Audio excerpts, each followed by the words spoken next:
What's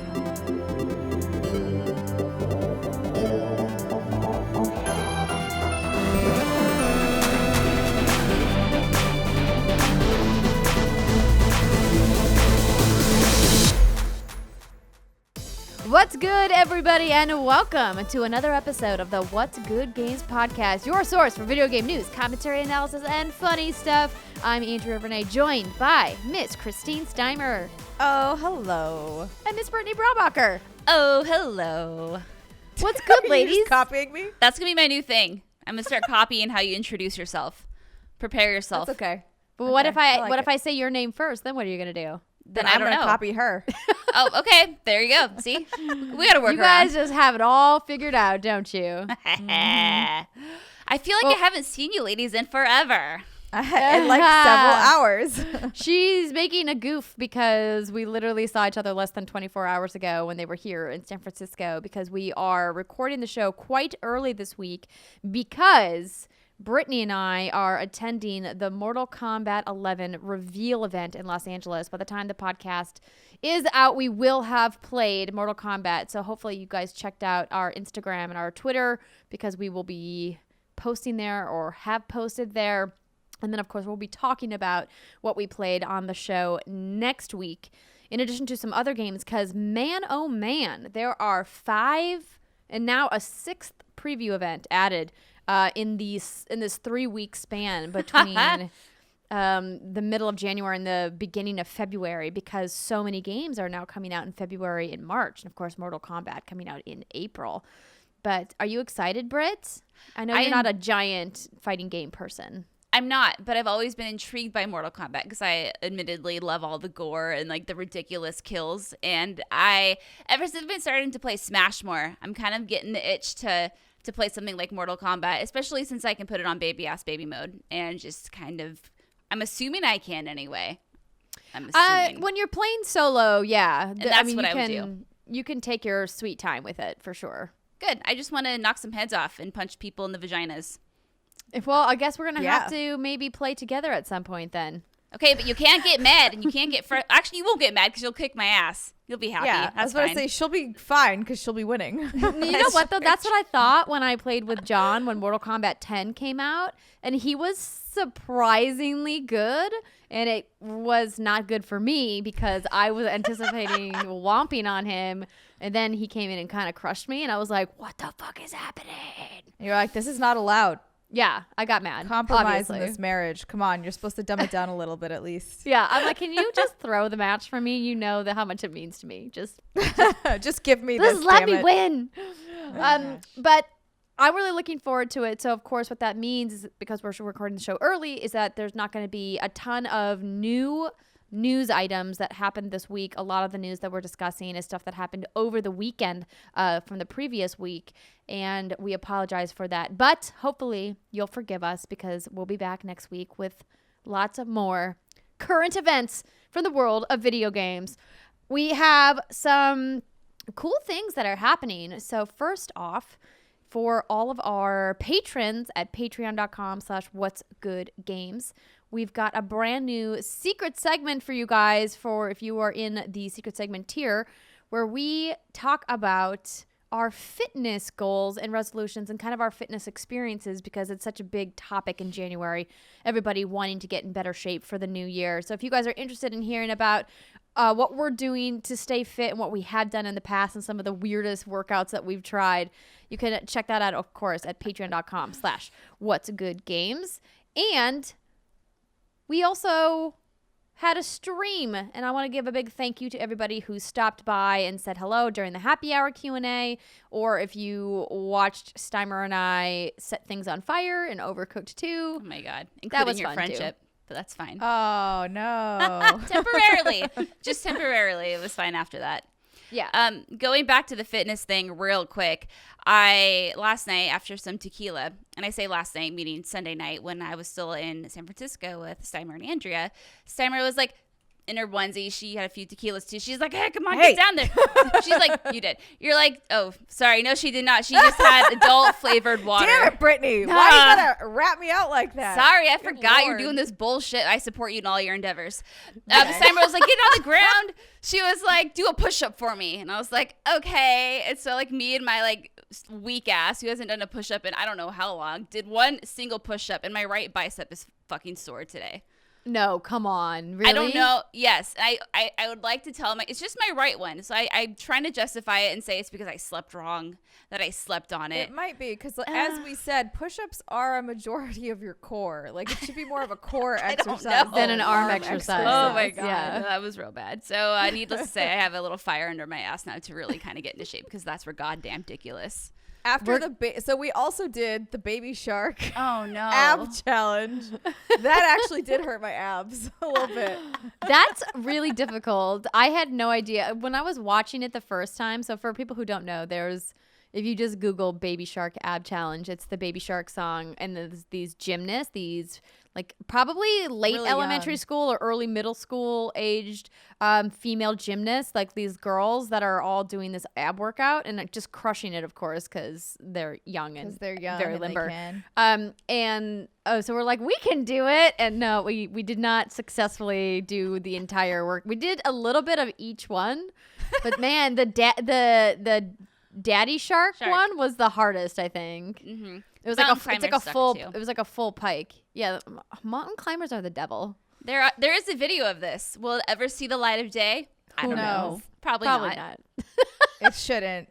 Maybe the very end, as we discussed, could be. I want a do-over where I'm not wearing high-waisted jeans, and then maybe we can talk We'll all about work. We should all individually do the Baby Shark ab challenge, and then eventually, when we get back together, we can do it together and see who's the best. Exactly. Okay. All right. Well, before we digress any further, I want to say that this episode of What's Good Games is brought to you by Stitch Fix, Quip, and Robinhood. And we are going to have a short message here from our sponsors. Of course, Stitch Fix is somebody that we've worked with in the past, and we really love Stitch Fix. They're an online personal styling service that finds and delivers clothes, shoes, and accessories to fit your body, budget, and your lifestyle. Just go to stitchfix.com/what'sgood. Tell them your sizes, what styles you like, and how much you want to spend on each item. You'll be paired with your very own personal stylist who will handpick items to send right to your door. Then you try them on, pay only for what you love, and return the rest. Easy peasy. Shipping, exchanges, and returns are always free. There's no subscription required, and you can sign up to receive scheduled shipments or get your fix whenever you want. I actually had to slow down my fixes because I was buying too many clothes because they kept sending me good stuff. It's so great. So Stitch Fix's styling fee is only $20, which is applied toward anything you keep from your shipment, which is awesome. And like we mentioned, you can go to our special website, that's stitchfix.com/what'sgood, where you'll get an extra 25% off when you keep all of the items in your box. That's stitchfix.com/what'sgood to get started today for that extra 25% off, because you get a discount when you keep all 5 items. And they have an option when you're sending notes to your stylist every month that I love, where you can say, build me a whole outfit from these items. So they'll put like the shoes, pants, a top, maybe a jacket, or a couple accessories or a purse or something. They'll make it all match together as like one complete item, which I love. Or you can get them to mix and match things with items you've kept from your previous fixes, which is another great option too. If you're like, hey, I kept these really cool pants from my last fix, I need a new top to go with them. I love how you can customize each of your boxes. So one more time, stitchfix.com/what'sgood to get started today. Next up is Robinhood. Robinhood is an investing app that lets you buy and sell stocks, ETFs, options, cryptos, all commission-free. They strive to make financial services work for everyone, not just the wealthy, and it's a non-intimidating way for stock market newcomers to invest for the first time with true confidence. It's simple and intuitive, and it's clear design with data presented in an easy-to-digest way. One of the best things about Robinhood and the app is not only do they lay out all of the data from each of the companies that they have on the app so you can read about them and learn about them, but they don't charge any commission fees or other brokerage fees. Other firms can charge up to $10 for every single trade you make, and that can add up quick. But Robinhood doesn't charge any fees. And Sorry, I lost my words there for a second. It happens. Their web platform also allows you to view stock collections, like the 100 most popular sectors, like entertainment or social media. Or, of course, you can curate your own categories, like female CEOs. So, like, if you only want to support women-run companies, like What's Good Games. We're not technically a publicly traded company. I don't know why I said technically. We're not a publicly traded company at all in any way, shape, or form. But they at Robinhood allow you to set up kind of your custom lists like that. So if you want to get started and get your first stock for free, like a stock from Apple, Ford, or Sprint, you go to what'sgood.robinhood.com. So that's what'sgood.robinhood.com to get your free stock and get started trading today. I got my first free stock of Groupon, and sometimes I obsessively go in and watch the stock price go up and down, even though I only have one single stock. Something to Which get is up not for every morning. healthy. You probably shouldn't do that, but No. they do have push notifications if you are the person who loves to watch the data and loves to watch the numbers. But if it drives you a little crazy like it does me, you can, of course, always turn those notifications off. One more time, what'sgood.robinhood.com. All right, into the news. So the biggest story of technically last week, and we didn't get a chance to talk about it because by the time the podcast aired, the story had already broke, but Bungie has split with their publishing partner, Activision, and kept the IP rights to Destiny. So the write-up we have here, I'm not going to read the whole thing because by now I'm sure most of you have already heard about this story and know what's going on, but essentially, Jason Schreier sums it up over on Kotaku and says, the Bungie and Activision are splitting. The development comes after years of tension between the two companies. Employees cheered and popped champagne, according to one person who was there. Amazing. Which is kind of crazy to think about. We have enjoyed a successful 8-year run and would like to thank Activision for their partnership on Destiny, said Bungie in a blog post. Looking ahead, we're excited to announce plans for Activision to transfer publishing rights for Destiny to Bungie. With our remarkable Destiny community, we are ready to publish on our own, while Activision will increase their focus on owned IP projects. So, in case you don't remember, Destiny, of course, launched back in September of 2014, and their partnership began in 2010. So, we're about to hit that 10-year window because when Activision first announced that they were working with Bungie on this new IP, they kind of said that they had this long-term roadmap that they were working on. How that's going to change in the future obviously remains to be seen. But another thing to mention from Jason's story, one of the most significant tensions between Bungie and Activision had long been the annualized schedule, which mandated the release of new Destiny game or expansion every autumn. Now separated from Activision, Bungie will no longer be constrained to that schedule, and they said, we'll continue to deliver on the existing Destiny roadmap, and we're looking forward to releasing more seasonal experiences in the coming months, as well as surprising our community with some exciting announcements about what lies beyond. Some additional context for this story, I was looking up some other journalists and what they were writing, and I saw a reporter from the Wall Street Journal mentioned that back in June, when Chinese company NetEase made a $100 million investment in Bungie, that Michael Pachter, the analyst for Wedbush Securities, estimated that the Destiny franchise has earned over $1.6 billion to date. So, of course, that number is unofficial, but Mr. Pachter is pretty good at this. He's been doing it for a while. So I have to imagine it's somewhere in that ballpark. But I heard that number and I was like, dang. Did you shit bricks? I didn't shit bricks because I knew that Destiny is the most successful IP of this generation. New IP, I should say, of this generation. So I wasn't surprised at that number. Obviously, I've given Destiny plenty of money over the years. But I heard that number, and the first thing I thought was, wow, I wonder what happened that Activision wanted to let Destiny go. Yeah. Or that... Sorry, it's doing the thing where it echoes back on your ear. Oh, sorry. It's the speech jammer thing. It's really fun. I think it's more of like how much Bungie wanted to get away. Like, I wonder what they had to pay out in order to get it back. You think that they had to give money to Activision to retain their IP, or Considering they had 2 more years on their contract, yes. Well, I guess I would have just assumed that they would have had to continue giving them a percentage of the profits.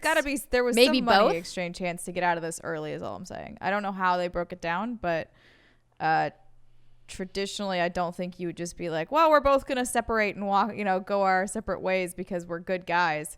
Especially with Activision. For good guys.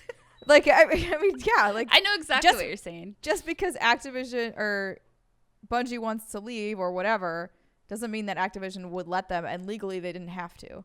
So, like, there was definitely something that had to go down there to make it okay for Activision. Yeah, and both sides go. handled this very well. You don't get any sense of bad blood or animosity between Activision and Bungie, and I thought that was really good. Generally, when stories like this break, when you have a contract being broken, it's usually they suck, they did this, this happened, it was a really terrible, awful relationship, blah, blah, blah. But it sounds like this had each party put out a very pleasant statement.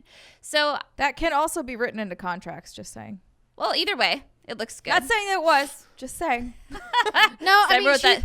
she's not wrong. Yeah. Yeah. So I guess I was surprised by this. I obviously don't follow the relationship between Bungie and Activision probably as well as you do, Andrea, but it sounds like a lot of people were not surprised to see this happen. And they're like, yeah, we saw this coming. Did you see this coming? I definitely knew it was in the cards because back in June when the NetEase partnership was announced, so they have a minority stake in Bungie. Pete Parsons, the CEO, said that they were interested in self-publishing, and that clearly means if they're self-publishing, they're not publishing through Activision. At the time, I think what I thought was, oh, they're going to have a new IP that they publish either on their own or with somebody else, and they're going to keep Destiny with Activision because Activision clearly has a vested financial interest in holding on to that IP. But I did not anticipate this coming. Really, it feels like almost out of the blue. Like, why at this time? Why now? Like, what was the reason that it happened in the way that it did? I think that'll probably go unknown to the public, probably indefinitely. But I think it's good. I think the big takeaway here is that now every decision that's made with Destiny, for good or for worse, is now squarely on Bungie's shoulders because the community pointed the finger at Activision a lot for a lot of the decisions that were made with Destiny. And it's hard to know how much influence Bungie had in regards to some of the more controversial decisions around microtransactions, loot boxes, DLC schedules, et cetera, et cetera. But now, no, they don't have anybody else to point the finger at. So I think the pressure is on them to make their community happy. And their community is tough, is hard. I mean, obviously their diehard community loves them, but the vast majority of Destiny players, like 90% of Destiny players, are casual players. And they really need to retain those people in order to keep them coming back and keep spending. And they've done well so far with Forsaken, but hopefully they can keep it up. So do you think with speech jammer happening, so do you think with Bungie having the ability to do what they want with Destiny, do you think they're going to cater it more toward the hardcore players and kind of keep it down that route and not necessarily omit the casual players? Because something I thought I was reading, unless I had it backwards, were that players were all excited because they're thinking, woohoo, now Destiny can focus on catering to us hardcore Destiny players instead of trying to put in content for the casual folks. Didn't they already say that they had shifted gears that way? I think it was last year. I want to say that they were like, no, we're going to just basically cater to those who are currently playing Destiny and not forgetting about people who aren't, but like not really doing as much for them. Yeah, so they are clearly catering to a more hardcore audience right now because those are the people that play daily and weekly. I hope that they can find like a Goldilocks happy medium where they have content that clearly caters to the full-time Destiny streamers, full-time Destiny YouTube content creators, people who pop in and do the daily missions with their clans all the time. they clearly need to cater to those people because that's where their whales are, right? People who spend a ton of money on in-game microtransactions and things like that. But they can't ignore the casual Destiny players because that's what funds the development of the game. You can't fund development with a small subset of your players. And they've built an amazing world. They have over 10 million registered Destiny 2 players around the world. That's huge. And I would hate to see them alienate large swaths of those players because they want to cater to a small audience.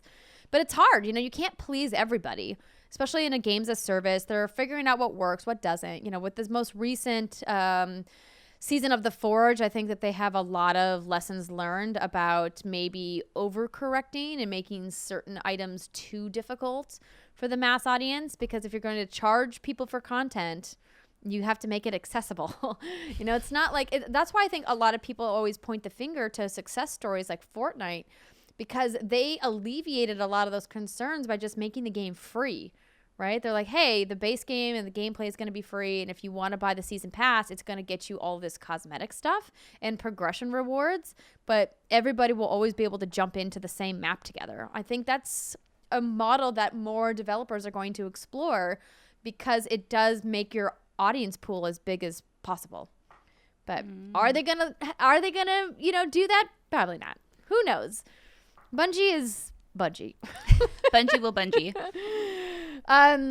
Speaking of Activision, there is a follow-up here that Brittany, you dropped in the doc that says law firm Pomerantz LLP investigating Activision Blizzard employees for security fraud. So I actually don't know much about this story. So this comes from PlayStationLifestyle.net.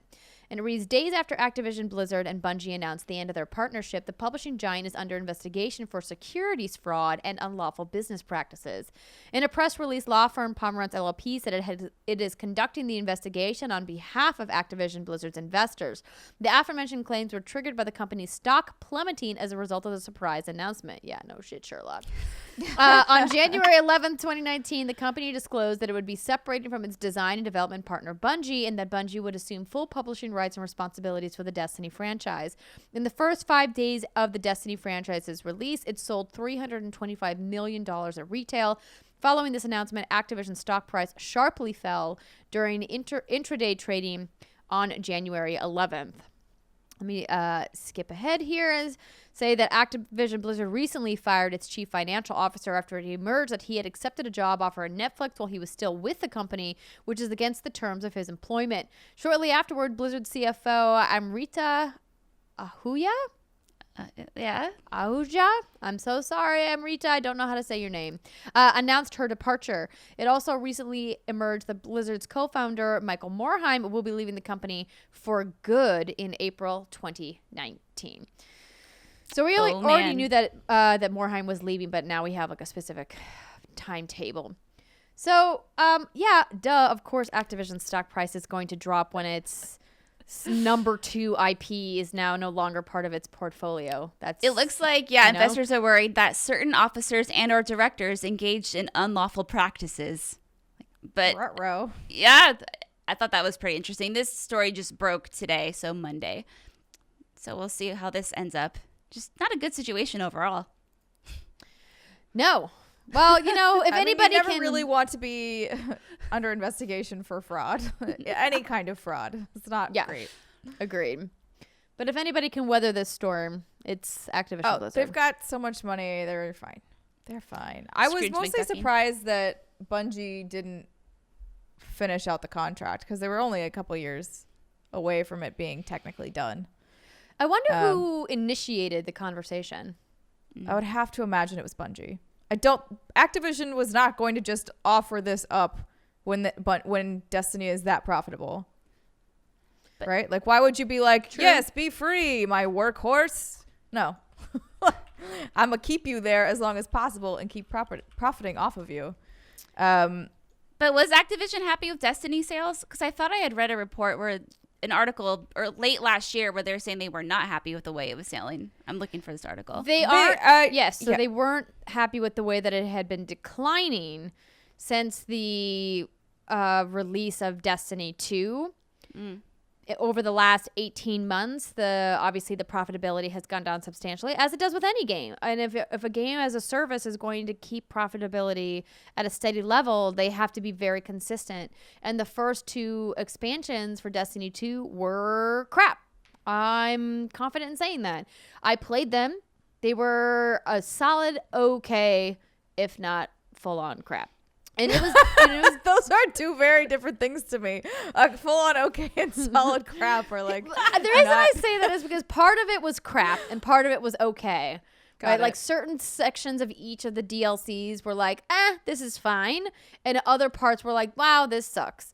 Like I kind of wonder Curse if of Osiris was like pretty much crap all around. Oh, here we go. So November 2018, Jason Schreier, there was a call in Activision said some of our other franchises like Destiny are not performing as well as we'd like.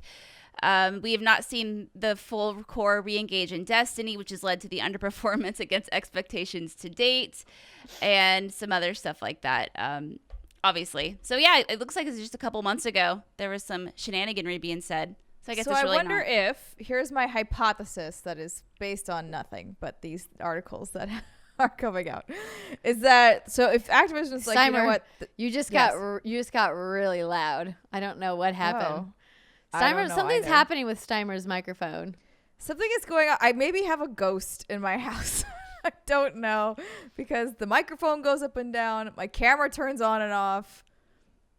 I don't know. Am I still really loud? You were peaking just a little bit. Maybe just. Okay. It's our unknown 4th member. Yeah, yes. Exactly. Ghosty Ghost, if you could fuck off for a minute, that'd be great. Is that, so Activision's like, you know what? This isn't doing quite what Destiny 1 did. And Bungie's like, Dadoy, look at the release schedule you're trying to make us do. We can only do so much with a release schedule like this. And maybe it was more of like, look, we will keep your profits the same. Like, you will make it the same amount of money off of us, but you don't have to front the cost of publishing this game anymore. And then we will take this. And then theoretically, you will still be making a lot of money. Just let us have our creative freedom back. And you won't be caught, and it won't be costing you any money. Mm-hmm. Give it, yeah, exactly. So, I mean, I have no idea if that's. But popping champagne, that's incredible. They must have been real excited to get the hell out of there. I mean, you gotta figure I'm curious to see what they do this fall. Like, I'm curious. I would love to know what was supposed to happen this fall. Because I think the reason this breakup happened now, is to get in front of any announcements for fall. So, like, this is well before E3, well before anything where they would have to talk about what's going on with Destiny. And I think that they did that wisely, get it out of the way at the beginning of the year, and then you can kind of talk a little bit more freely. And something that I noted on the streams, but obviously we haven't talked about it on the podcast, is I would be curious to see how Bungie's communication style changes, if it changes at all with this breakup, because traditionally working at large publishers, I know the amount of revisions that a lot of things need to go through before you can communicate outward. I wouldn't say necessarily for things like patch notes or anything like that, but for larger communications, it's edited a lot. And I think a lot of those things that you saw ended up rubbing people the wrong way, and that might be due to how many hands it was passed through. Who knows? So I would be curious to see if they become a little bit more transparent with their community, if they're able to update more frequently, and hopefully win back a little goodwill. Mm-hmm. Word. On that note, let's put a pin in Bungie and Activision and move on to a real weird story. To a real weird story that we contemplated not covering, but it's just a little too big to not say anything about. So late Friday last week, a story broke about former Gearbox lawyer and how he has accused CEO Randy Pitchford of taking a secret $12 million bonus in a lawsuit that Gearbox has called absurd. So over the last couple of days, some new details have rolled in. So this is, of course, another article from Jason Schreier over at Kotaku. And you can read the full rundown over there. But The former general counsel of game studio Gearbox, of course known for the Borderlands series, Aliens, Colonial Marines, and others, and CEO Randy Pitchford are suing one another in a messy legal battle that sees both men accused of violating their legal duties to the company. There are lots of sensational allegations in this story, and we're not going to go through all of them. But the biggest one is that the CEO, Pitchford, received a secret $12 million bonus from publisher Take-Two Interactive as an advance against Borderlands profits. Wade Callender, who served as Gearbox's lawyer from 2010 until 2018, filed a suit on December 21st accusing Pitchford of violating various contracts involving both Gearbox and a separate real estate company that they both owned, as well as Callender's own employment contract. So that's where it starts to get the waters are clearly a little muddy here. So they had a separate company that was involved along with their dealings at Gearbox. Quote, "The allegations made by a disgruntled former employee are absurd, with no basis in reality or law. We look forward to addressing this meritless lawsuit in court and have no further comment at this time," said a Gearbox spokesperson. So, not surprising that they called it meritless. We see that a lot when somebody is accused of something really outrageous. Callender's suit was filed a month after Gearbox sued him in a separate case for fraud and breach of fiduciary duty. So this is where the plot thickens. So a month before Callender filed his suit, Gearbox had already sued him for fraud. So clearly somebody's upset that they're being sued and now they're countersuing. I'm mad. Gearbox alleged that Callender borrowed money from them for a home loan and tuition, which is weird, that he did not pay back in full. And that Callender abused the privilege of credit card access by charging unapproved, wholly personal expenses, including family vacations, gun club memberships, and firearm accessories, even weirder, and trying to get six-pack abs, the weirdest. I love that that's part of the official statement, trying to get six-pack abs. That's how do you charge that on a credit card? To a personal trainer, maybe? I know, but I'm just like the way they phrased it was really weird. No gym membership. He's just trying to get six-pack abs. Yeah, exactly. It's not a trainer. It's not like workout equipment. It's he's trying a lawyer. To get Why does he need six-pack abs? Maybe it's plastic surgery too. Ooh, maybe it is. So Gearbox accused Callender of destroying evidence of the home loan agreement he made with the studio, which you can read in the full suit over at Kotaku. According to Callender's lawsuit, which you can also read that they have there, the legal filings, Callender and Pitchford were longtime friends, backed up by several tweets from Randy. So Randy has been pretty active on social media since these accusations came out, whose relationship fell apart over the last 2 years. The lawsuit alleges that Pitchford struck a deal in 2016 to receive a personal secretive executive bonus of $12 million to be paid directly to Pitchford, to an entity called Pitchford Entertainment Media Magic LLC. And that bonus, Callender and his lawyers argue, is an advance upon the royalties that would otherwise go to Gearbox's staff. So this is really the part of all of this that seems to be the most unsettling to everybody, is that this is a giant chunk of money. And if you're getting an advance against royalties, that money should be split according to whatever split that they have set up at Gearbox. Randy Pitchford shouldn't be taking this $12 million for himself. So how did we arrive at this? How did all this happen? Well, it started with a USB drive was left. Oh my God. At a restaurant in Dallas, which we later would find out was a medieval times. Which is the greatest part of this entire story. Which is hilarious. On the USB drive was information about sensitive corporate documents for Gearbox and its partners, including 2K Games, Sega, Sony, Microsoft, and others, and a personal collection of underage pornography. Why that was included in this, we're not quite sure. And obviously, that sets off a giant red flag. Underage pornography is very bad.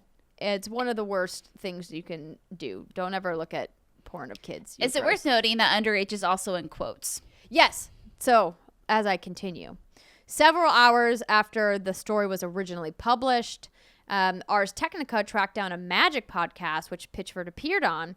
Around the same time, a Gearbox spokesperson emailed to Kotaku in an episode that went live on December 22nd, the day after the lawsuit was filed. Pitchford told his version of the USB stick story for the first time.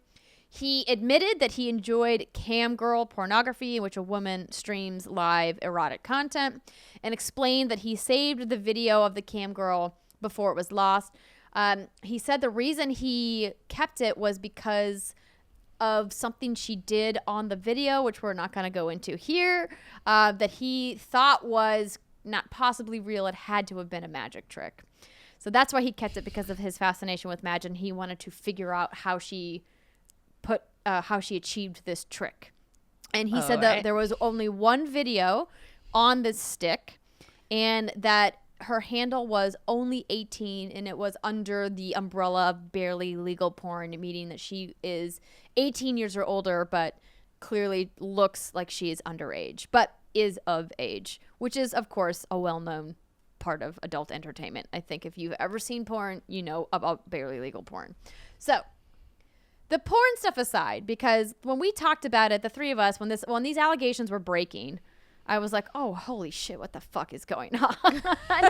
Yes, that was the reaction. Because it's wild, right? First off, the $12 million is like, oh my gosh, that's an incredible amount of money to be, getting paid secretly when it should be going to your company. Like, that's crazy talk. Also, the allegations about the underage pornography, at first, I immediately was like, that can't possibly be based in truth. And I don't know for sure, but Randy came forward and, of course, denied all of the allegations and said he would never, that, he clearly has a teenage son, and that, that he did admit to looking at the porn and that it was barely legal. And my kind of thought on it, and ladies, if you have something you'd like to add, please let me know, but was that if it's legal and it's consensual and it's between adults and he was doing it in the privacy of his own home, then who the fuck cares about what his porn habits are? Yeah. Who cares if that's what gets him going and no one's being exploited? This is something that, like you said, two adults are consenting to doing and they're within their legal rights to do it. Who the fuck cares? Don't try to shame someone because of what they enjoy. That's perfectly okay to enjoy. I just think it's weird that it was on a business USB. I mean, yeah. Maybe keep those things separate, man. Before the password protected USB sticks, right? Yeah. Oh my gosh. Like, I don't care what you do, but maybe don't put it on a business drive. Yeah, it's like the more the story goes on, the more you clinch. And then it just gets fucking weirder. Yes. Yeah, but those ones the other allegations are way more hearsay, aren't they? I actually don't know. I didn't look too much into them. Yes. So here's what so the next allegation, Calendar accused Pitchford of holding parties in which adult men have reportedly exposed themselves to minors to the amusement of Pitchford. In a statement sent to Kotaku several hours after the publication of the article, Gearbox denied this, saying that Pitchford and his wife hold a regular variety show that's recorded and that nothing of the sort occurred there. The terminology that the Pitchfords have never used, a spokesperson said, referring to the term peacock parties, to which the lawsuit refers, was made up by Wade in a further attempt to paint a sensational picture that is demonstrably false. So here's what I will say. I have been invited to the home of Christy and Randy Pitchford more than once. I have been invited to their theatrical parties that is being referred to in this article because they have an actual theatrical stage inside their home where I've seen people perform musical acts. I've seen people perform magical tricks. It's like a little mini theater with seating and like a curtain and everything. Like in Red Dead Redemption, that tiny ass theater. It's exactly like that. It's beautiful, and it was really cool. And because they have a lot of very famous magician friends, because Randy has been into magic for a very long time, and like the idea that anything devious is happening at those parties is absolutely asinine. Because I've been to their home, I've been to one of these events, and it was just a bunch of friends getting together, watching somebody perform on stage, like you would do in any theater venue around the country or around the world. Obviously, like, Wade's allegations are his allegations, and if he saw something that I didn't see, I can't speak for him. I can only speak from my personal experience. And so That's why this story has been upsetting to me, is because I personally know the Pitchfords, and like the idea that they would be doing something like this is just so out of the realm of possibility for me. Of course, the $12 million is something that is really the crux of this issue, of the story. That I have no idea about. Could that be possible? Maybe. Could it be completely made up? That could be true too. It sounds like this guy clearly has an axe to grind, and Randy put out an extensive statement after all of this went public and said that he's cleverly using quotation marks and legal language to dance around the fact that he's completely fabricating all of these allegations. So you, of course, you know, as a listener or viewer watching all this thinking, well, who's right? Who's telling the truth? I encourage you, if you're curious, to read the court filings, to read Randy's statement. I know a lot of people pointed to David Eddings' tweet. David Eddings being the former voice of Claptrap and formerly of Gearbox Publishing. He worked at Gearbox for quite some time. He had tweeted after everything broke on Friday, yes, it's true. And so people kind of were up in arms, but I think it's worth noting that he put out a second tweet that said, oh my gosh, I was just looking at this. He put out a second tweet that said, liar check, con man check, perv no idea. I'm glad obviously not great either, but the clarification I think is important. Right. Yeah, it's tricky because you know the Pitchfords, but a lot of people don't know them, right? And to obviously, if you know me as someone who knows you very personally and trusts your judgment of character, when you say you can't imagine the Pitchfords doing this, I'm inclined to believe you. But the people out there who don't know them, or maybe they don't know you as well as, you know, like maybe Steimer and I do, it is hard because as someone who's worked in a sexual assault unit when I used to work for Department of Corrections, you see that a lot. You see people who live normal day-to-day lives, but then they run this second life that no one ever saw any of this coming, whether it's child pornography, they're a serial rapist. It's just that you don't know. And I think you hear about that a lot on the news, you know, and what you see in your daily media is, no, we never knew he was doing this or she was doing this in their free time or whatever you want to call it. And this is the kind of allegation that just doesn't leave a person, you know, even if he's proven innocent and this is all proven just to be someone with an axe to grind, it's not going to leave him behind. People are always going to wonder, and this is something that's going to follow him the rest of his career. And it's just so unfortunate. All of this is just so sad. And you don't know what to believe, I guess. Exactly right, Britt. We're not here to say if it's true or if it's not true. We're not here to judge whether what he did is within his rights or without, not in his rights, right? Because we don't know what his agreement with Gearbox and 2K is. We don't know if he received this alleged bonus, if it was actually part of his agreement or not, the way that it was paid out to him, or if it was supposed to go somewhere else, right? We don't know what the video looked like that he had on the USB stick, right? I just wanted to make sure that we talked about it because I think the big takeaway here is the internet lynch mob is a dangerous thing, and throwing out allegations and making snap judgments is what destroys people's lives. And I would hope that you out there listening would take some time to process all of the information and go, what matters and what doesn't? Does any of this matter to me in my life, or does none of it matter to me in my life? You know what I mean? Mm-hmm. And I hope the allegations all turn out to be false. I really do. Because it would be a huge bummer if any part of them turned out to be true. I really hope not. But yeah, I guess we'll have to wait and see. Mm-hmm. All right. Happier news. Yeah, there we go. And happier news indeed. Now that we're through with the deep shit, exactly. Sony has finally let PS4 owners play Rocket League against Xbox, Switch, and PC. Crossplay is expanding. So this write-up comes from The Verge. Sony is enabling crossplay support for Rocket League. It allows PS4 to play against Xbox One, Nintendo Switch, or Steam PC players. Of course, Sony had previously limited Rocket League crossplay to just PS4 and PC. Developers Psyonix revealed it had been waiting on Sony to stop blocking the crossplay. Of course, they were one of the most outspoken advocates for crossplay before the Fortnite crossplay beta began, and they had publicly, called on PlayStation to lift their crossplay restrictions. As mentioned in their story, the policy changed following months of pressure on Sony from both fans of Fortnite and Rocket League.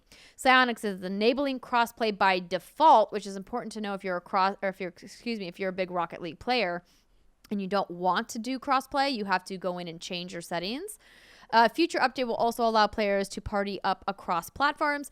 Players will be able to create private matches to specifically partner up with friends until the update. Otherwise, it's random matchmaking across the 4 platforms. Psyonix thanked fans for continuing to put pressure on Sony to change its mind, saying, quote, "It's because of you, our fans, and our generous partners on all systems and services that have made this possible in the first place," says Jeremy Dunham, the VP of Publishing at Psyonix. Jeremy Dunham! He hired me at IGN. Oh, wow. Deep cuts. Yes. So this is exciting. Crossplay is spreading. I think this is good news for publishers who are struggling with their matchmaking communities, who need more players in the pool to have more efficient matchmaking times. I think that's really the big win of crossplay. Even though I said on the Kind of Funny Games cast that came out this week, one of my most controversial gaming opinions that I don't think crossplay is going to be relevant. Oh. Well, I think everyone's going to be super excited about it when it goes mainstream, and then it's going to be like, oh, that was a cool thing that we don't actually use very much. Yeah. I mean, personally, I don't use it, but that's not to say I couldn't. I think if it were on other games, I'd be down to use it more. I mean, I think we were just talking about this, I feel like, somewhere. But with all these games as a service, you have Anthem coming out, for example. It's what platform do we play on, And I would prefer to play on my Xbox One X. I just like that controller a lot better. But I know for other reasons, you want to play on PlayStation 4. So why can't we just do that, And then obviously, like Fortnite and Rocket League, I don't play those games. So I appreciate these steps crossplay is getting, but as of right now, it's cool, but it doesn't affect my life. I think for PvE components specifically, it's a really big win for video game players. I think it starts to get a little sticky when it comes to PvP elements, especially highly competitive games. Because if you're matchmaking PC players against Nintendo Switch players, there's just like murdered. Get straight it's murdered. not even competitive. But like obviously, I'm sure all of the fanboys on the internet out there listening. Well, Andrea, if you're actually playing competitively, you'd only be playing on PC. I mean, they're not wrong.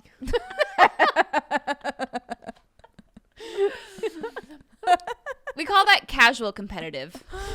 You can be competitive however you want. That's true. We're not here to tell you how to be competitive. It's true. I'm still one of those people that crossplay has never been a make or break feature that I've wanted.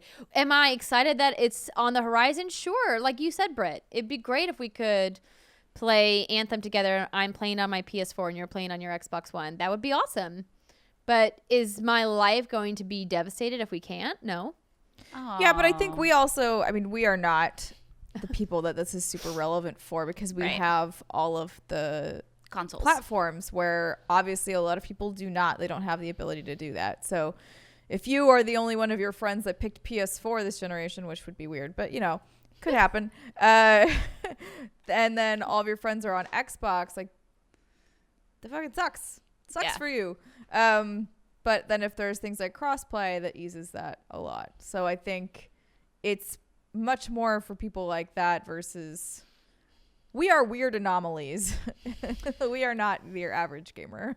That is definitely it in a nutshell. Well, I think it's going to be fascinating to watch who else is going to kind of be part of the rollout of crossplay, who's next down the pipeline. I have to imagine Minecraft is in that queue, right? Mm-hmm. They were the first one that wanted crossplay before Fortnite became a thing. So before it was cool. Exactly. But I'm sure there's plenty of other games who are like, we're ready for crossplay too. Yes. Anything that's multiplayer that's coming out this year. Division would be a great one. Yes, agreed. That would be awesome. Well, fingers crossed. Next up in our final story of the news section this week, the Super Nintendo games are buried in the Switch Online NES app. So this comes from friend of the show, Chris Kohler over at Kotaku. Switch's online NES Classics app now has titles and descriptions for 22 Brittany's dancing. You can watch it at youtube.com/what'sgoodgames. Subscribe. 22 Super Nintendo games buried in its code, according to data miners who have looked at the program. That's a welcome glimmer of hope for anyone hoping to play Super Mario World on their Switch, but it doesn't necessarily mean those games will show up anytime soon. The arrival of SNES games on Switch would not be itself surprising, of course. Even prior to the launch of Switch, Nintendo had originally said that subscribers to the online service would get one free NES or SNES game per month, not unlike PlayStation Plus or Games with Gold. Eventually, as the service was delayed, that one game a month plan became a much more palatable arrangement, all you can play, steadily growing library of NES games. SNES disappeared from the equation at that point, but the recent news indicates that might not be gone for long. Over the weekend, a hacker by the handle of Cappuccino Heck, who last year hacked the program to inject more game ROMs into the app, posted his findings. Formatted the same way, the NES games titles and description is a batch of information from 22 Super NES games. Those games include F-Zero, Kirby's Dream Land 3, Kirby Superstar, The Legend of Zelda: A Link to the Past, Star Fox and Star Fox 2, and then a bunch of Super Mario games, All-Stars Kart, World 2, and then we've also got Super Metroid and Super Punch-Out and a couple of others as well. Like Breath of Fire 2? I just skipped that one intentionally so you could talk about it. Oh, no. This is so exciting. This is good. I don't know when this is going to happen. Okay, sorry. There was a little bit more left. I jumped the gun. No, you're good. Okay. It's fine. It's just a statement from Reggie Fils-Aimé saying we have nothing to announce. Surprise. Okay, there we go. This is so exciting. So one of my favorite things to do is call my aunt and talk about Nintendo, because she and I and my grandma all kind of started loving Nintendo at the same time. And we have a lot of nostalgia, obviously, for these games, particularly Super Nintendo games. And so she calls me up and we'll talk about, like, because she just got a Switch for Christmas and she's all excited. And she's like, so where are the Super Nintendo games? Where's Earthbound? Where's Super Mario World? Where's Breath of Fire? Mm-hmm. It's like, well, let me tell you about Nintendo's online service here, because she wasn't aware that there's no virtual console, and nor will there be a virtual console. Obviously, there's the SNES Classic, which is sold very well, but that's not a portable thing. It's not, the Wii had their shop channel, the Wii U had theirs. The Wii's shop channel is closing down at the end of this month. So it's like, there's no good way to play all these old Super Nintendo games unless you want to get an emulator. But as we've seen, Nintendo is fucking going after those poor people with a gajillion-dollar lawsuits. So this needs to happen, and I think this needs to happen sooner rather than later. And I think it's going to be a great way to push people to maybe pull the trigger on a Switch finally. Maybe they have some interest in these Mario games, these new ones like Super Mario Deluxe 2.0, Super Senior Edition. I can't keep track of all of what they call their stupid Mario games. But think about it, being able to, now that the 3DS is sunsetting, maybe now we can finally get these games that we love so much with us on the Switch, and it's going to be portable. Yes, and the screen is nice and it's big and it's comfortable to hold in your hand. And a lot of these were on the SNES Classic, but some of them weren't. And so I just makes me excited. I hope we hear something about this soon. Typically, there's a direct every January, and it's usually one that has a lot of info that makes you all happy and good and stuff.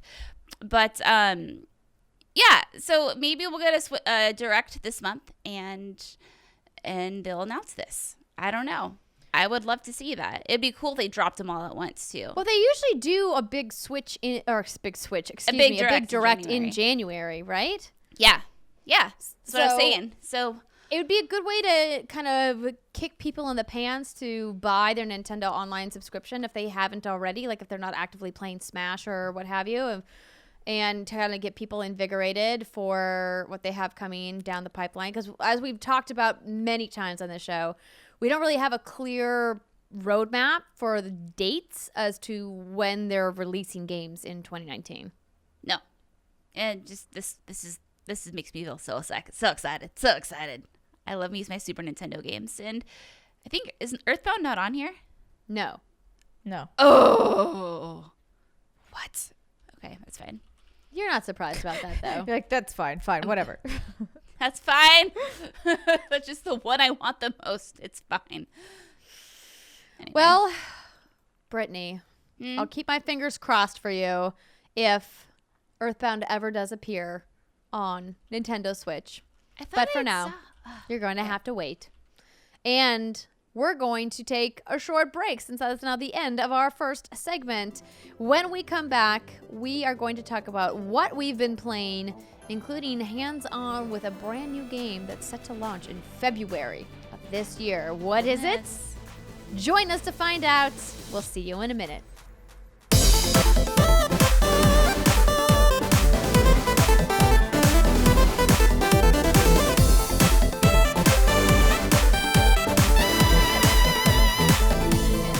What's good, everybody? Welcome to segment 2 of the What's Good Games podcast. This is where we talk about what we've been playing, and this week it's brought to you by Quip. Starting a healthy routine and sticking to it are two very different things. Inevitably, we all skimp on that full night of sleep, maybe a workout or two, or we brush our teeth with a tired old toothbrush. We're not perfect, but we can do better. And Quip is a better electric toothbrush that is here to help. Quip has sensitive sonic vibrations that help you achieve an effective clean that's gentle on sensitive gums. People brush too hard, and some electric toothbrushes are too abrasive, but not Quip. It's got a built-in 2-minute timer with pulses every 30 seconds to remind you when to switch sides and help you clean your whole mouth evenly. Up to 90% of us don't brush for a full 2 minutes or don't clean evenly. Guilty as charged. That 30-second pulse timer is great to remind me that I have to brush for more than 30 seconds. Yeah. Or no kisses for you. No, because sometimes you're in a rush and you're like, you just give like a quick once-over. No, you got to do better, and Quip is here to help. It's one of the first electric toothbrushes that's been accepted by the American Dental Association, and they're backed by over 25,000 dental professionals, and they have thousands of verified 5-star reviews.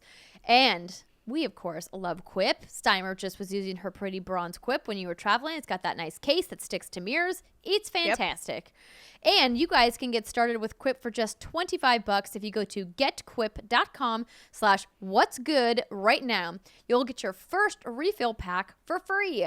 That's getquip, getquip.com/whatsgood if you want to get started and make your mouth cleaner in 2019.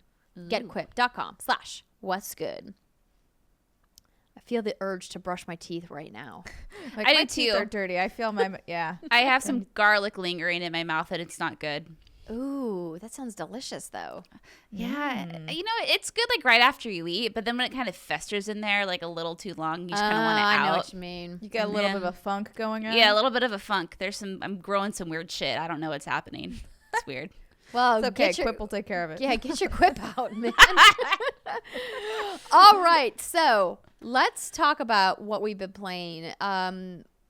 We haven't had too much time to be playing anything extensively, but I did get to go to a preview event for a little game called Metro Exodus. So I was incredibly excited when Deep Silver and Foray invited me to come out and play because this is a game I've been looking forward to a while. I remember when it debuted on the Xbox stage at E3 and I was like, OMG, it looks so good. And we got a chance to play, Steimer and I did, back at Judges Week before E3 last year. And the game looked really beautiful, but that demo had some problems. And it really bummed me out because I was really looking forward to playing this game. So I tried to manage my expectations going into this preview event, and I was pleasantly surprised by how much better it was. It reminded me so much of the Metro that I know and I love. If you guys have never played the Metro series, it is essentially a survival thriller first-person shooter. I don't want to call it a horror game, even though there is a lot of stuff that's scary about it. It's much more thriller than outright horror, but essentially it's based off of the book series by an author whose name I definitely can't pronounce, a Russian author. So when you call it survival, real quick, does that mean like survival elements? Yes. So that means limited ammo, limited health packs. You don't soak very much damage. You have to be very cautious about which encounters you run from and which encounters you go head on. Okay. Where to stealth, where not to stealth. And then there's the whole aspect of the fallout, right? So it's based off of a post-apocalyptic franchise where there has been nuclear fallout. You've been living underground in the metro system in Russia. And the real focus of Metro Exodus is that you are exiting the metro system to go above ground and see who's living there. Is it safe? Can you find a new community to build on the surface instead of down in the metro tunnels? And they have expanded the game world. It is much bigger. It's at least twice the size of Metro Last Light, which was the previous Metro game. And there's different biomes this time around. So you're going to see different seasons and different areas. Like the topography is different. The beasts and the mutants that you see are going to be different in different areas. And so the demo that I played was set in an area called the Caspian, and it's clearly based off the former Caspian Sea, but now it's like a desert wasteland. And I'm looking for the Caspian 1 Communications Center. You play once again as Artyom, who is a badass who shoots lots of mutants. And I was playing, I think, just on the normal difficulty level. So I did ask them about the difficulty levels, but I didn't get an answer back by the time we were recording the show. So if I get answers to all the questions that I sent out to them, I'll update you guys next week. But the big takeaways for me were, I really like that you can now craft on the fly. So we used that system a little bit when Steimer and I played in our demo, but I got to really utilize it much better here because I got to explore at my own pace. It didn't feel like we were being pushed down a specific story path where I had to kind of stay on this linear road for the demo. They opened up the Caspian demo for me, and they're like, there's some story missions on the map. You can do those, or you can go explore. And I was like, why don't I take advantage of this bigger open world of Metro Exodus and go check it out? The guy at the demo did warn me. He was like, be careful. If you go exploring, you might find things that are going to kill you. And I was like, okay. That's good advice, I feel like, for the real world, too. Just be careful. Just be careful. There's things that want to kill you out there in the world, which is not true, I guess.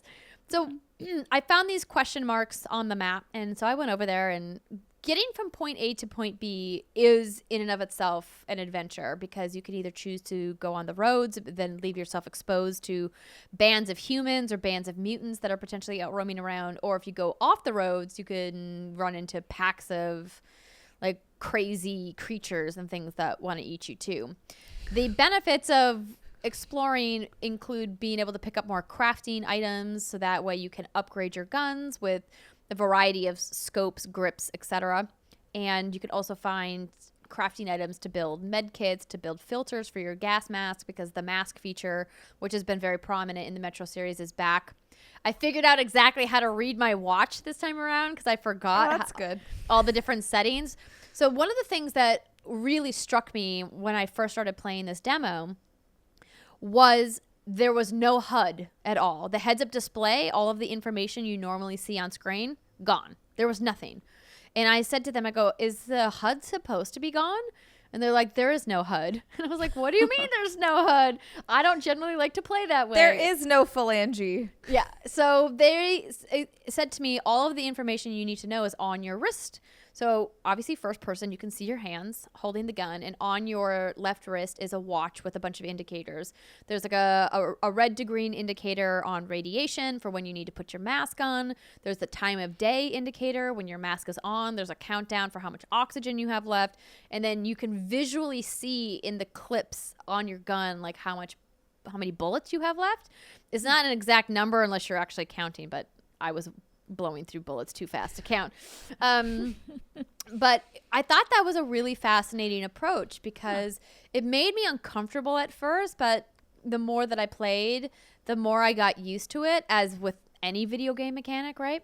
But I was really resistant to the idea at first, but it does really let you focus on the environments and looking at the animation and the skyboxes, or in combat encounters, really focusing on the interaction with whoever you're fighting versus looking at all of the information that is generally displayed in a HUD. And so I thought that was a really nice touch. And during my exploration, I came across this, what looked like an abandoned little fortress. And from a distance, I'm looking at it going, there's no way that fortress is empty. Oh, hell no. There's definitely got to be something in there. And of course, the giant nightmares, which are these like winged creatures that you just can't fight. Like, you just have to run from them. And if you're driving in your car, they will come and down with their giant wings and pick you up and drop you. That sounds awesome, actually. Yeah, no, thank you. It's terrifying. I can't remember if nightmares their actual name. I'll have to look it up. Metro. Are they like big bats? Yes. That's awesome. Demon. I mean, terrifying, but awesome. I'm just literally Googling Metro Last Light Demon Nightmare. And they are demons. But they're terrifying. They're scary. And the sound design was so amazing. As I was walking, you can like hear like the crunch of the sand underneath of your boots. You could hear the whoop whoop of the wings like flapping, these like giant wings like in the distance, and like it's terrifying when you hear them because you're like, oh my god, I gotta run, I gotta hide somewhere, it's coming for me. And just like hearing the kind of like growling of the little mutant creatures that are running around the open wasteland, and just the way that they throw sound when I was wearing the headphones was so immersive and so scary at the same time. I really was impressed by everything that I saw in the demo. And I was rewarded once I killed a bunch of mutants and humans in the fortress with a permanent upgrade for my night vision goggles. And it's cool that they reward you for going and exploring these areas that the game doesn't tell you you have to go there. You just get to choose, like, hey, do I want to go explore over there or not? And so I asked the team, I was like, hey, so what are some of the other benefits to me going and exploring in some of these areas? They're like, well, one of the benefits is you can find other survivors, and maybe that survivor will join you and help you out along your way in the story missions. And I was like, oh, that's kind of cool. They said there's also like a kind of light morality system built into the game. So if you spare humans in the game, maybe they'll help you, or maybe they'll gang up on you later in the game. Oh, those Who assholes. could say? And I'm like, oh. I'm going to kill everybody. Because I don't have time to deal with betrayal. I'd rather you were dead. Wow. Okay. She has a lot of friends, everyone, believe it or not. I'm mostly joking. But I was impressed by that, because that is such an expansion on what this franchise has offered in the past. And for people who are diehard fans, don't worry. There are dungeons aplenty. So the Metro series is really known for these corridors that you explore and you kind of clear room by room, and you encounter creatures or humans. And I went on a mission where I had to go down in this bunker to collect this map so that we could look for this outpost so we could get water, because obviously if you're stuck in a desert, you need water. And of course, in this bunker, there are lots and lots of cobwebs. And cobwebs mean lots of spiders. And these aren't just little spiders, which, by the way, when you hold your lighter up, which burns away the cobwebs, which is another like Metro staple, the spiders will like crawl on your hand. And it freaked me out so much. And I was just like, ew, get off me, get off me, get off me. Because you just probably just feel them like crawling. Oh, yeah, no. and those are the little ones. Trust me, those spiders get real big. Dude, you were totally selling me on this. I just thought Metro was just your run-of-the-mill shooter. But the things you're talking about, the corridors and the survival elements and the HUD, I'm like, ooh. Oh, Britt, yeah. I here's the big thing. I think people don't know about Metro. that they've heard about it, or maybe they've seen some screenshots or a trailer, and they're like you, like, oh, it's just another shooter. It's not. It's so much deeper than that, and that's why I really love this franchise. I think it has a very specific point of view and a very specific gameplay style. And what I love about what they're doing for Exodus is that they're taking that and they're saying, hey, we want to make this a little bit more approachable to people who prefer a more action-based shooter experience, but we're not losing what makes the Metro franchise Metro. We're still putting in these really scary demons, these really scary beasts. We're putting in the survival elements, but we're also bringing in more human enemies and human factions to kind of create more of an expanded narrative to keep people interested from a story perspective. So I'm pumped for this game. It looks beautiful. They have announced a bunch of special editions over the last week or two.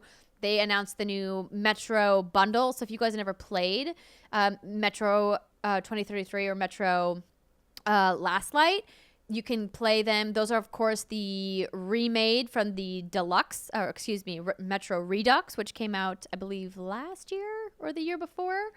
And they're all bundled together in the Xbox One bundle since they've partnered with Xbox for the marketing of this game. But highly recommend the Metro franchise, and this certainly has me pumped to play Metro Exodus when it comes out in February. I believe February 22nd is the day.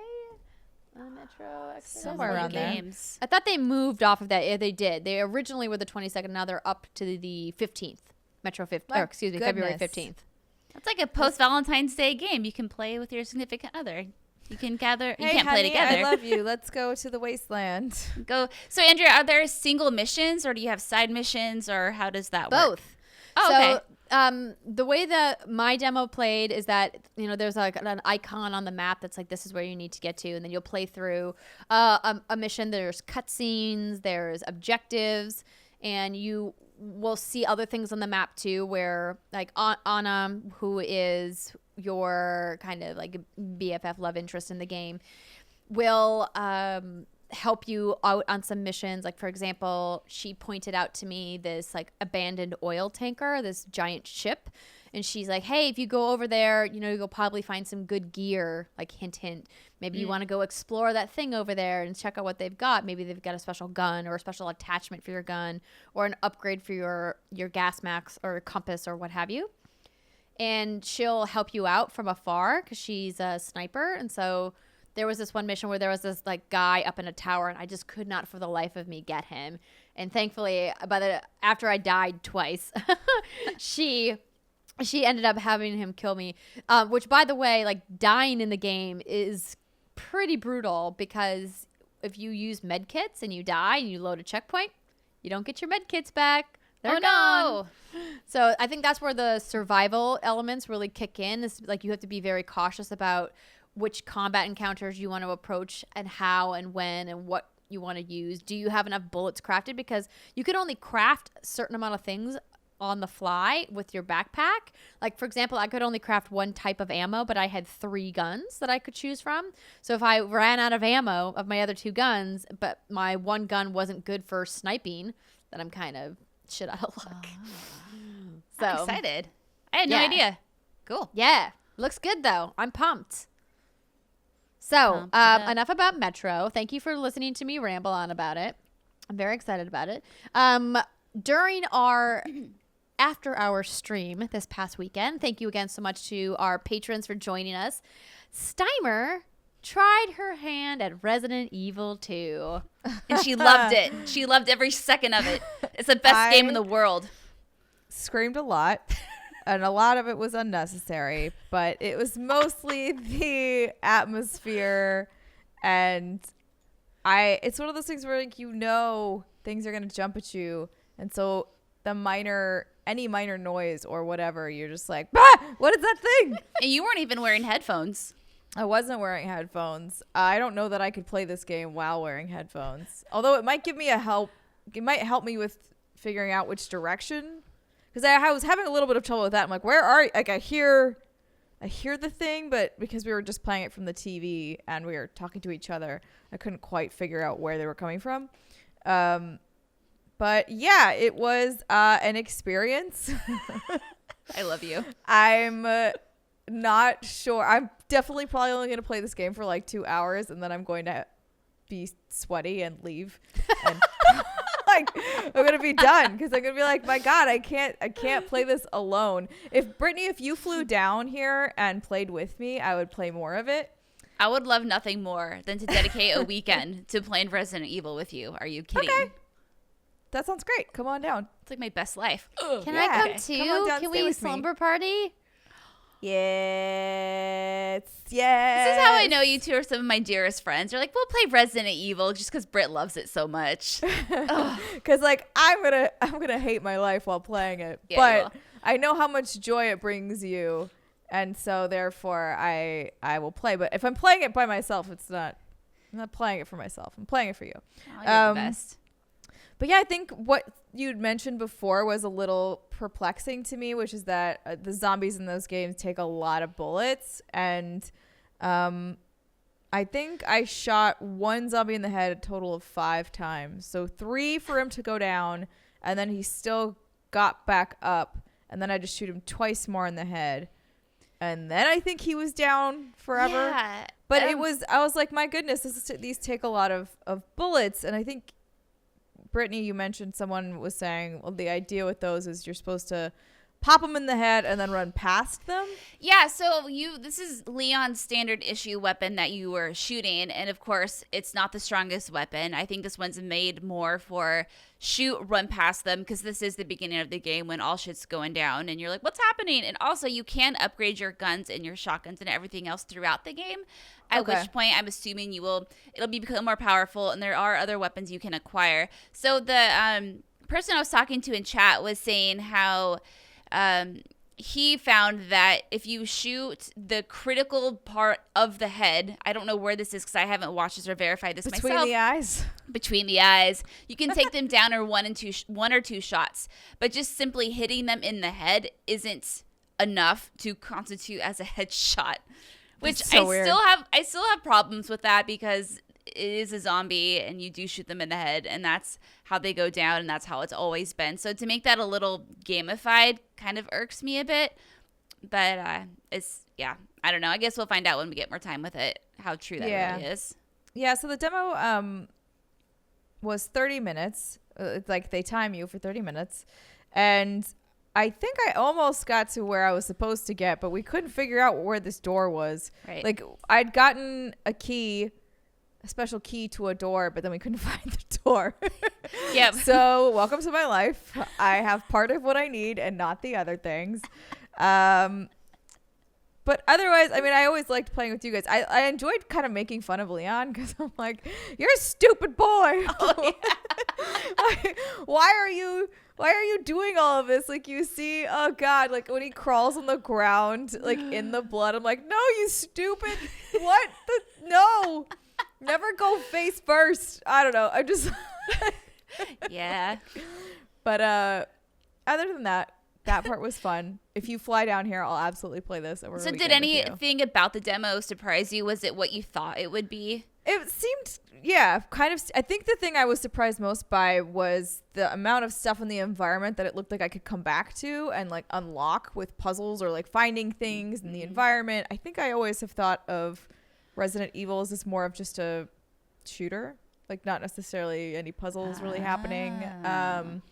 So that was a part I was like, oh, okay, I'm supposed to find things. I don't know where I'm supposed to find them or how I'm supposed to find them because I'm going to have so much anxiety just walking through any of these levels that I can't imagine looking for shit. You were so mean to me. I remember when you made me go into that fucking bathroom and you're like, there's supplies in here. And so I'm opening up doors and then a zombie falls out on me and I screamed real loud. Oh, that was such a good moment.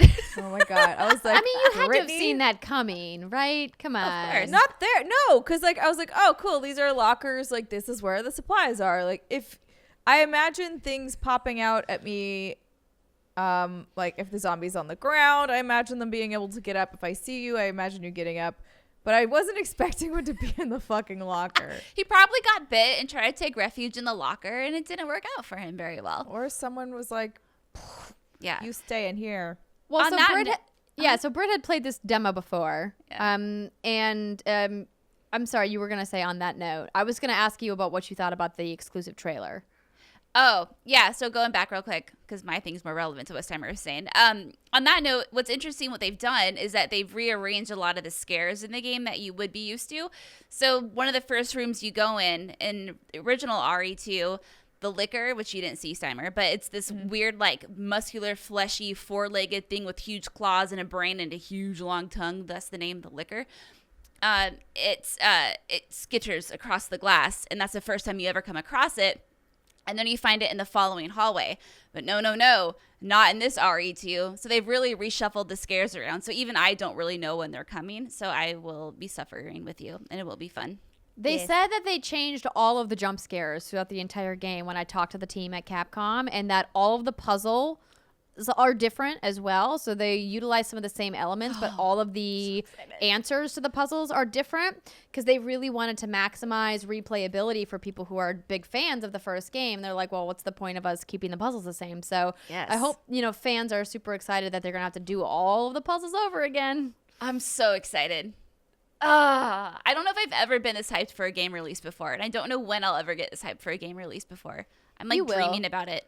You'll get hyped for when Pokemon comes out, Pokemon RPG. You'll be ready for it. Oh, that's true. Next Dragon Age. That'll do it.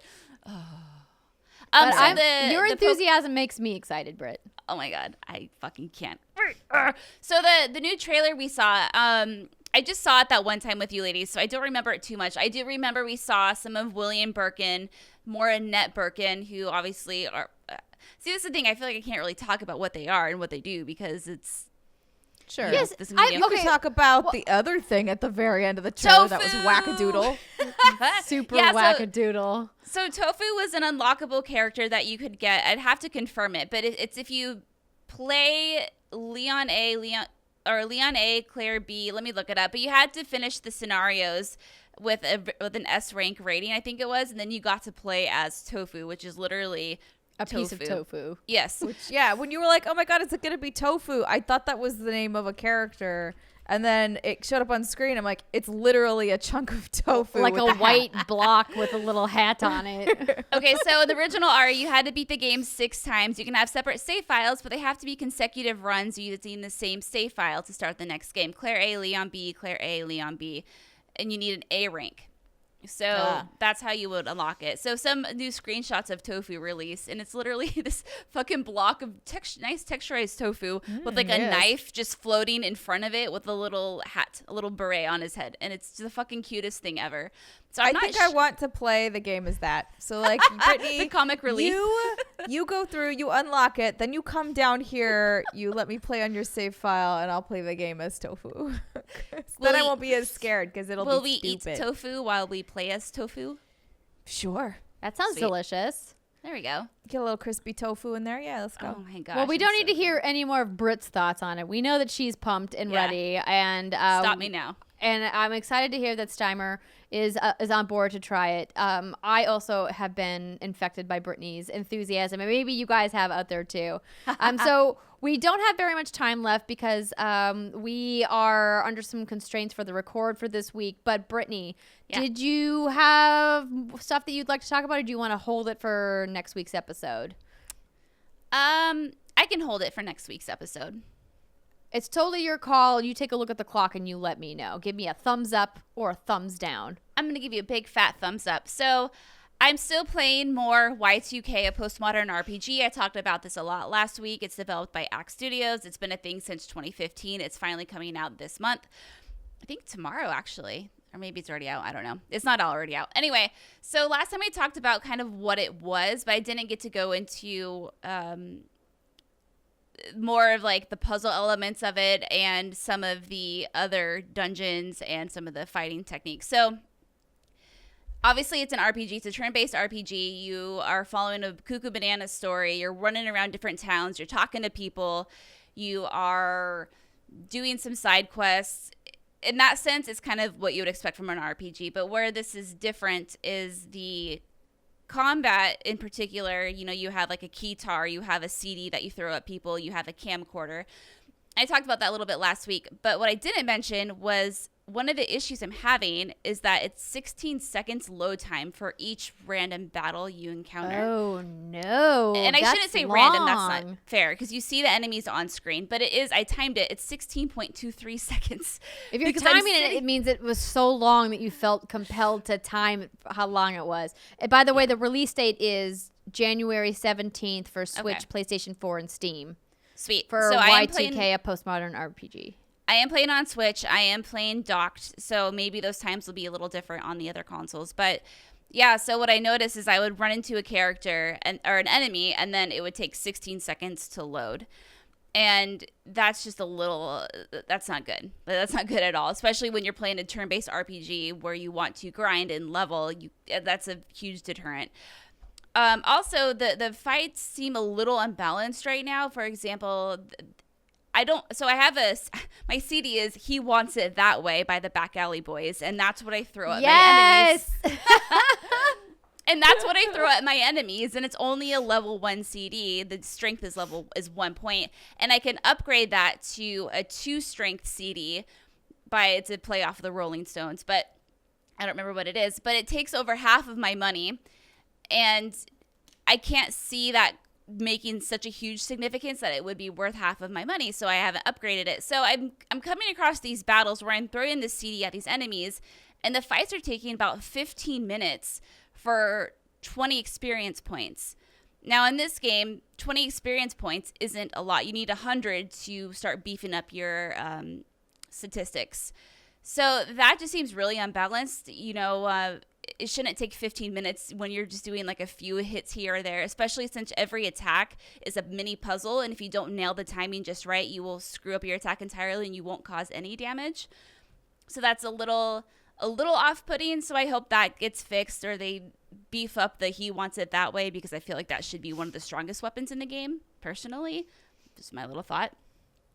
So there's that. And also when you're doing the dungeons, I've only done one. It's a lot of puzzles. So you have a panda. Again, this is one of the weirdest games I've ever played. You have a stuffed panda that is your teddy bear, but when you go into dungeons, it becomes like a full-size thing that you can just pull out on a whim, and it's used to weight switches. That's something you have to use. And then you have a cat named Dally. So would you call the panda like a companion cube? Yeah, I would. It works as a companion cube. That's a good way of putting it. Companion cube. Steimer, no! Oh, it's really bad. That was good. I liked it. I'll go home now. Wait, I am home. Ting. And then you have a cat named Dally that you can launch at switches to activate said switches. So there is some puzzling in the dungeons. There are some corridors that you run down. So I'm still having fun with it, but my biggest complaint right now is just the combat. It's fun, but it's too slow paced. And it's not enough bang for your buck. It's not, you don't want to spend 15 minutes for 20 experience points. That's really stupid. But I'm still going to continue to play it. If the fights continue this way, I might burn out of it real quick, because that just ain't nobody got time for that. But I will keep you posted in the weeks to come. Cool. Well, thanks for the update. Yeah.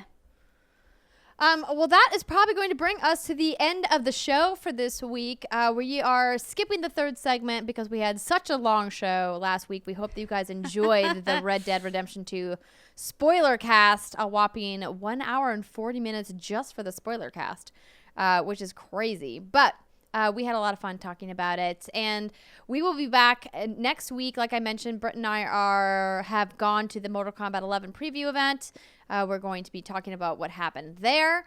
There is another game that I played. I got to play Far Cry New Dawn, and I can't say anything about what I played yet, only that I did play it.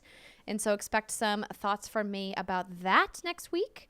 And there's a couple other games. Like I mentioned at the top of the show, there's just a lot happening. February has become a hot ticket month for video game releases. And not to mention, we still got Kingdom Hearts 3 coming at the end. Oh, no. Oh, goodness. Yes, we do. But we hope that you guys enjoyed the show. Again, if you want to support what we do here at What's Good Games, head on over to patreon.com/whatsgoodgames. Check out any of our awesome sponsors this week. Again, thank you to Quip, Stitch Fix, and Robinhood for sponsoring the show. And hit us up on social media, What's Good _games on Twitter. Check out our Facebook fan page or discord.gg/What's Good Games. Until next time, we'll see you next weekend, everybody. Bye.